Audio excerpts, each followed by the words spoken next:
सही सोच सही लोग, जी।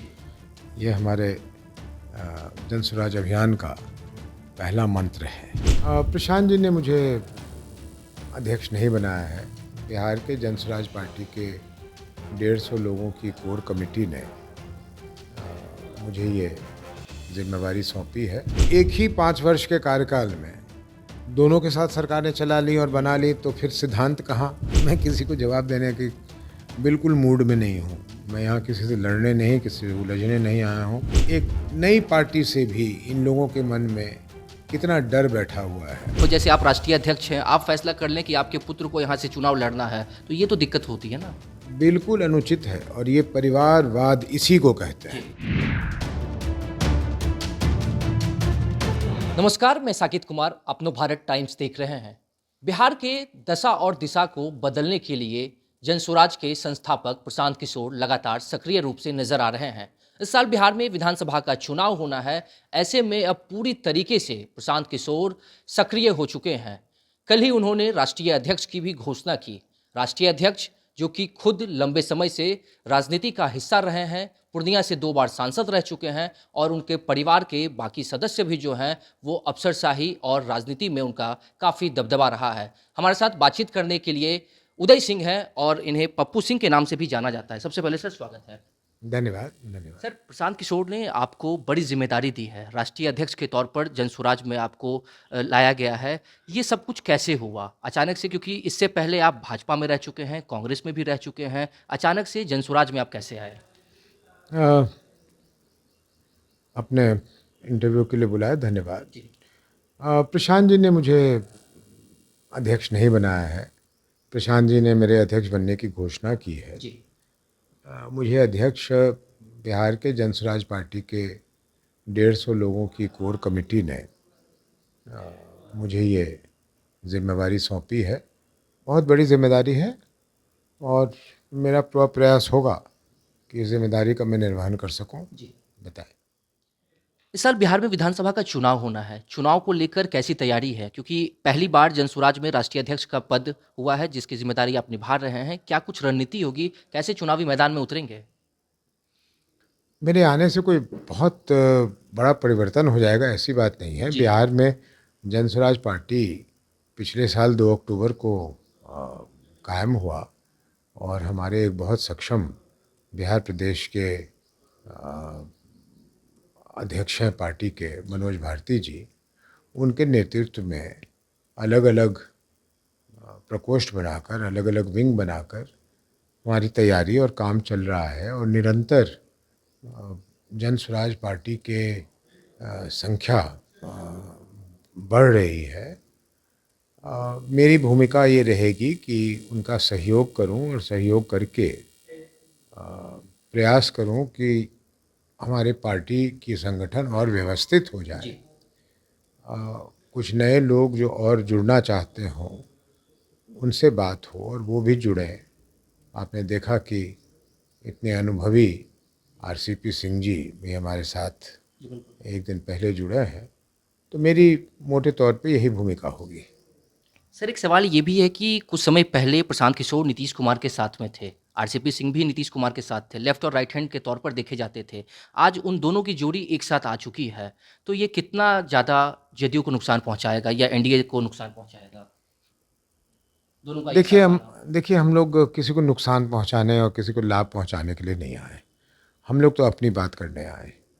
ये सच है कि आरसीपी जी, नीतीश जी के मैं समझता हूँ कि सबसे करीबी लोगों में से रहे हैं। जब वो भारतीय प्रशासनिक सेवा के सदस्य थे, जी। उस समय से वो नीतीश जी के साथ हैं। फिर राजनीतिक भूमिका में भी आरसीपी जी की बहुत बड़ी भूमिका रही जेडीयू के संगठन को खड़ा करने में। और फिर जिस भी कारण से हो, मैं उन कारणों में नहीं जाना चाहता, आरसीपी जी ने नीतीश जी का साथ छोड़ दिया। जहाँ तक प्रशांत जी का सवाल है, वो भी एक जिसको असंभव समझा जाता था, एक ऐसी गठबंधन का निर्माण करके 2015 में उन्होंने लालू जी और नीतीश जी की सरकार बनवाई और उसके बाद वो पार्टी के उपाध्यक्ष बने। जी। ये जो सात निश्चय वगैरह है, ये सब प्रशांत जी की सोची हुई बातें थीं, जो कुछ नहीं हुआ। थोड़े काल में शान जी को ये महसूस होने लगा कि नीतीश जी सत्ता में रहने के लिए कुछ भी कर सकते हैं। जी। जब सीए का अमेंडमेंट बिल पार्लियामेंट में लाया गया तो नीतीश जी ने वादा किया था सबसे कि हम इसकी समर्थन नहीं करेंगे, लेकिन उन्होंने समर्थन कर दिया। और इस बात पर प्रशांत जी ने जब अपना प्रतिकार दिखलाया तो उन्हें पार्टी से कहा गया कि आप चले जाइए, वो चले गए। तो अब क्योंकि आरसीपी जी किसी अलग घटनाक्रम में वहाँ नहीं हैं और प्रशांत जी किसी और अलग घटनाक्रम में नहीं हैं, दोनों के मन में ये बात है कि बिहार में बदलाव हो, तो दोनों का साथ में आ जाना स्वाभाविक है, इसमें कोई हैरानी की बात नहीं है। लेकिन एक सवाल ये भी है कि आपने प्रशांत किशोर और आरसीपी सिंह के बारे में बताया कि नीतीश कुमार से कैसे अलग हुए। आप भी भाजपा में रह चुके हैं, कांग्रेस में भी रह चुके हैं, भाजपा के टिकट पर 2 बार सांसद आप रहे। ये कितना महत्वपूर्ण होता है कि जिनके साथ आप काम किए हों और अब वही आपके प्रतिद्वंदी हों? कैसे आप तीनों मिलकर इस चुनाव में अहम भूमिका में रहेंगे? कैसे निर्णय लीजिएगा? मुझे कभी भी ये करने में परेशानी नहीं हुई, क्योंकि मैंने कभी भी अपने लाभ के लिए न किसी पार्टी को छोड़ा न पार्टी को ज्वाइन किया। जी। 2004 में जब मैं चुनाव लड़ने के लिए तैयारी कर रहा था जी। तो रामविलास जी के पार्टी में एक सज्जन जो वहाँ के उस समय के सांसद थे, संजोग से आज वो फिर सांसद हैं वहीं से, वो मिल गए और मुझे ऐसा लगा कि कांग्रेस पार्टी यहाँ पे अपना हक छोड़कर रामविलास जी को यह सीट दे देगी। और उस परिस्थिति में मैंने कांग्रेस पार्टी छोड़ दिया, क्योंकि पूर्णिया के लोगों की इच्छा थी कि मैं उनके बीच में अपनी उपस्थिति दायर करूं। तो वो जब पार्टी छोड़ के मैंने निर्णय किया कि मैं निर्दलीय लड़ूंगा, तो आदरणीय अटल बिहारी वाजपेयी ने, स्वर्गीय अटल बिहारी वाजपेयी जी ने मुझे बुलाकर पूछा कि मैं बीजेपी से क्यों नहीं लड़ना चाहता हूँ। तो मैंने कहा मैं लड़ लेता हूँ। लड़ लिया तो मैं जीत गया और फिर लगातार वहाँ से 2 बार सांसद रहा। आदरणीय मोदी जी हमारे प्रधानमंत्री बने, हम लोग सब बहुत खुश थे और इंतज़ार कर रहे थे कि देश में एक बहुत बड़ा परिवर्तन होने वाला है। जी।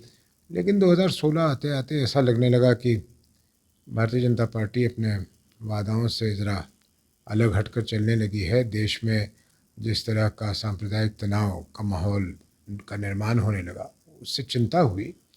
और फिर 2017 में जब फैसला किया कि वो नीतीश जी के साथ आ जाएंगे, जी। तो फिर मुझे ये समझ आ गया कि सत्ता में आने के लिए कोई विचार और सिद्धांत नहीं कोई है। सिद्धांत नहीं बचेगा।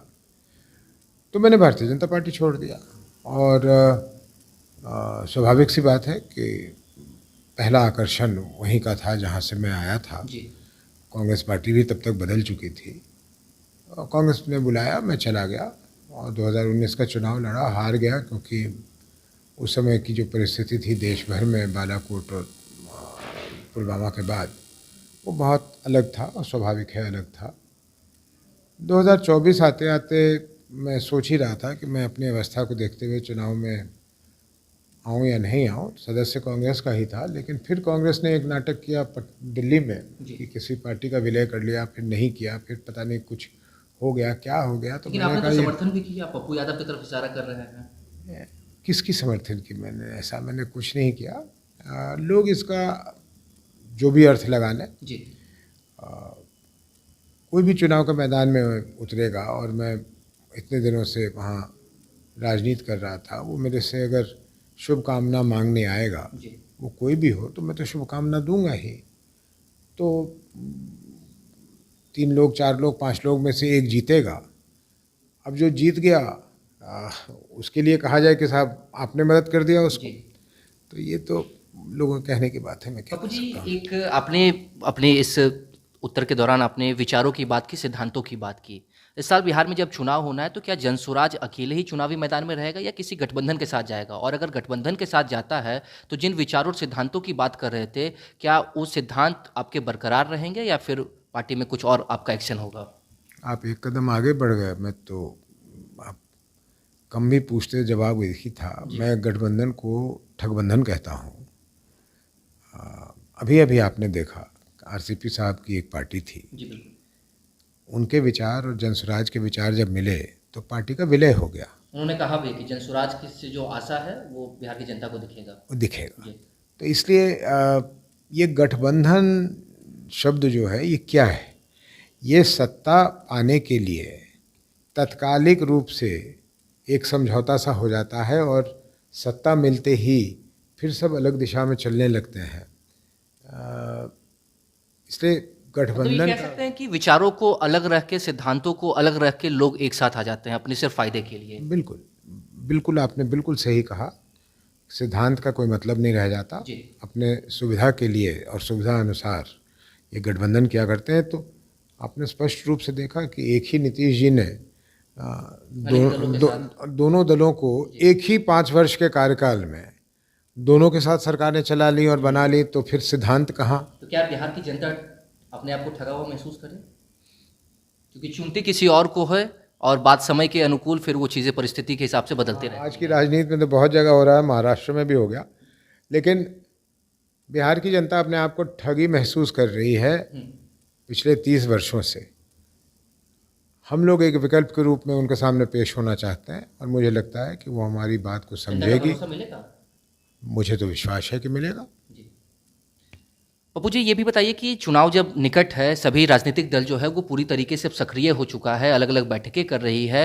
आप लोग सीटों का कब फैसला करेंगे कि किन किन सीटों पर किन उम्मीदवारों को उतारा जाएगा और कितने सीटों पर बिहार के चुनाव लड़ने जा रहे हैं? ये हमारा अंदरूनी और स्ट्रेटेजिक फैसला होगा जी। कि हम कब सीटों का चयन करेंगे और कब उसकी घोषणा करेंगे। ये आज मेरे लिए बता देना संभव नहीं है।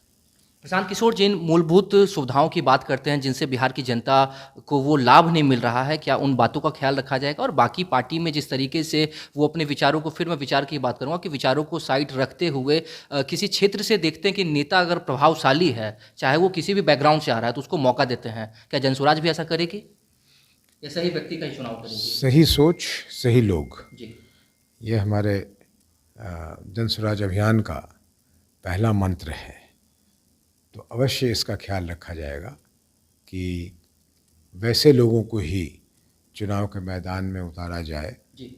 जो जिनके प्रति हमारा ये भरोसा हो कि ये सीट भी जीतेंगे और सीट जीतने के बाद अपने लोगों की पूरी तरह से ख्याल रखेंगे। विश्वास भी जीतेंगे। जी। आपने फिर जो कहा, मैं उससे कहता हूं कि आपने सही लोग सही सोच की बात की। इसमें आनंद मिश्रा जो है वो आपकी पार्टी के साथ आए थे, लेकिन अब बीते कुछ दिनों से देखा जा रहा है कि शायद कुछ मतभेद उनके चल रहे हैं। पार्टी छोड़ने की भी तैयारी में, फिर से बीजेपी से नज़दीकियाँ उनकी बढ़ सकती है। क्या वहाँ पर आपने सही सोच और सही लोग का जो आपने मंत्र दिया वो पहचानने में गलती हुई जनसुराज से, प्रशांत किशोर से? हमसे गलती नहीं हुई, उनसे गलती हुई होगी। वो एक IPS के अधिकारी थे। अभी 2 दिन पहले का उनका बयान है कि मैं तो बीजेपी से लड़ने के लिए अपनी नौकरी छोड़ के यहाँ आया हूँ। मेरा उनसे परिचय नहीं है, लेकिन होगा तो मैं पूछूंगा कि क्या आप मानसिक रूप से अस्थिर व्यक्ति हैं? क्योंकि जब आप मन बना के आए थे कि आपको बीजेपी से ही लड़ना है, तो आपको रास्ते में जनसुराज कहाँ मिल गया? लेकिन जब जनसुराज मिल गया और वो प्रशांत जी से मिले, तो प्रशांत जी को उनमें एक क्षमता दिखी कि नौजवान है और पुलिस से आए हैं, हमारे युवा विंग में योगदान कर सकते हैं, तो उन्हें युवा विंग का अध्यक्ष बनाया गया। बीच में उनको लगा कि वो यहाँ एडजस्ट नहीं कर पाएंगे, चले गए। तो हमने ना उनको न्योता दिया, ना उनको जाने के लिए कहा। दोनों निर्णय उनके हैं, लेकिन हमारे पास तो कोई भी सक्षम आदमी आएगा तो उसका हम स्वागत करेंगे। लेकिन पप्पू जी, मैं आपको रोकूंगा। क्या ऐसा है कि आनंद मिश्रा के अंदर कुछ महत्वाकांक्षाएं जाग गई, इस वजह से ठेस पहुंचा उनको पार्टी के अंदर, कुछ चीज़ों की उम्मीद कर रहे हैं और वो प्रशांत किशोर की तरफ से नाम मिला हो जिस वजह से अब किनारा कर रहे हैं जनसुराज से अपने आप को? इसका उत्तर तो वही दे पाएंगे, मैं नहीं दे पाऊंगा कि वो क्यों आए, क्यों चले गए, क्या सोच के आए, क्या सोच के चले गए। ये तो वही बताएंगे। नेता प्रतिपक्ष तेजस्वी यादव लगातार जनसुराज को, प्रशांत किशोर को बीजेपी की बी टीम के रूप में देखते हैं। क्या राष्ट्रीय अध्यक्ष के तौर पर आप भी ऐसा मानते हैं? और अगर नहीं मानते हैं तो ऐसे विपक्ष के नेताओं को क्या जवाब दीजिएगा? मैं किसी को जवाब देने के बिल्कुल मूड में नहीं हूँ। मैं यहाँ किसी से लड़ने नहीं, किसी से उलझने नहीं आया हूँ। मेरा स्पष्ट रूप से ये कहना है कि हमें अपनी बात को अपने लोगों तक पहुँचाना है। जनता को निर्णय करने का अधिकार है, वो निर्णय कर लेगी। कौन किसको A team, B team, F team कह रहा है, उससे कोई मतलब नहीं है। हाँ, ये ज़रूर दर्शाता है कि एक नई पार्टी से भी इन लोगों के मन में कितना डर बैठा हुआ है कि ये किसको नुकसान कर देगी, किसको लाभ पहुंचा देगी। उनको ये समय बिताना चाहिए लोगों के बीच जाकर, अपनी बात रखकर, जो इन्होंने किया है या नहीं किया है उसका उत्तर देकर, बनस्पत इसके कि वो हमारी पार्टी को किसी का ए टीम और बी टीम बनाए। पप्पू सिंह परिवारवाद की राजनीति को कैसे देखते हैं? जब इस साल चुनाव होना है, क्या पप्पू सिंह खुद भी चुनावी मैदान में उतरेंगे? इनके परिवार के कोई सदस्य चुनावी मैदान में उतरेंगे? और अगर उतरते या नहीं उतरते, इसका जवाब को इतर रखते हुए जो मौजूदा समय में बाकी पार्टियों में जो परिवारवाद चल रहा है, उसको आप कैसे देखते हैं? मेरी परिवारवाद की परिभाषा थोड़ी सी और लोगों से अलग है। कुछ लोग इसका अर्थ ये लगाते हैं कि अगर पिता का पुत्र भी वही काम करने लगे जो पिता ने किया था तो उसको परिवारवाद कहा जाता है। मेरा ये मानना नहीं है। मेरा मानना है कि अगर एक डॉक्टर का पुत्र अपने योग्यता से डॉक्टरी पढ़ लेता है और वो भी डॉक्टर बन जाता है तो ये परिवारवाद नहीं है। लेकिन वो डॉक्टर अपने प्रभाव का गलत इस्तेमाल करके अगर अपने बच्चे को एक फर्जी डॉक्टर बना देता है तो वो परिवारवाद है।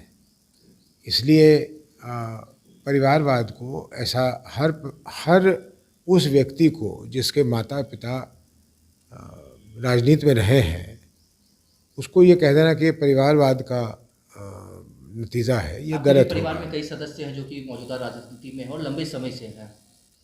मैं अपनी बात नहीं कर रहा। हाँ, अगर नहीं देखिए, नहीं, मैंने आपकी बात को समझा। आप जो समझाना चाह रहे हैं, लोकतंत्र में अंतिम निर्णय जनता का होता है। तो अगर मैं जनता के बीच में उपस्थिति दर्ज कराता हूँ और जनता मुझे चुनती है तो इसको आप परिवारवाद कैसे कह दें? लेकिन सवाल ये भी तो है कि पार्टी में कई ऐसे नेता होते हैं जो कि उस सीट के लिए सही व्यक्ति हो सकते हैं, लेकिन परिवार के व्यक्ति होने के नाते लोग, अब जैसे आप राष्ट्रीय अध्यक्ष हैं, आप फैसला कर लें कि आपके पुत्र को यहाँ से चुनाव लड़ना है, तो ये तो दिक्कत होती है ना। बिल्कुल अनुचित है। और ये परिवारवाद इसी को कहते हैं कि अपने प्रभाव से मैं एक ऐसा काम कर दूं जो अन्यथा नहीं होता, उसे परिवारवाद कहते हैं। एक मेरा आखिरी सवाल होगा, कायदे से ये सवाल मेरा प्रथम सवाल होना चाहिए था। प्रशांत किशोर ने जो आप पर भरोसा जताया है, क्या जातीय समीकरण को देखते हुए आप पे भरोसा जताया? क्या राजपूत वोटों पर उनकी नज़र है इसलिए आप पर भरोसा जताया है? सच मानिए कि ऐसा नहीं है, लेकिन इसका और भी अच्छा उत्तर तो आपको प्रशांत जी ही दे सकते हैं कि उन्होंने मुझ में कोई और बात देखी या सिर्फ ये देखा कि मैं एक राजपूत हूँ। इसका उत्तर तो वही देंगे। बहुत बहुत धन्यवाद सर। धन्यवाद। ठीक है, हमारे साथ खास बातचीत में उदय सिंह और पप्पू सिंह थे।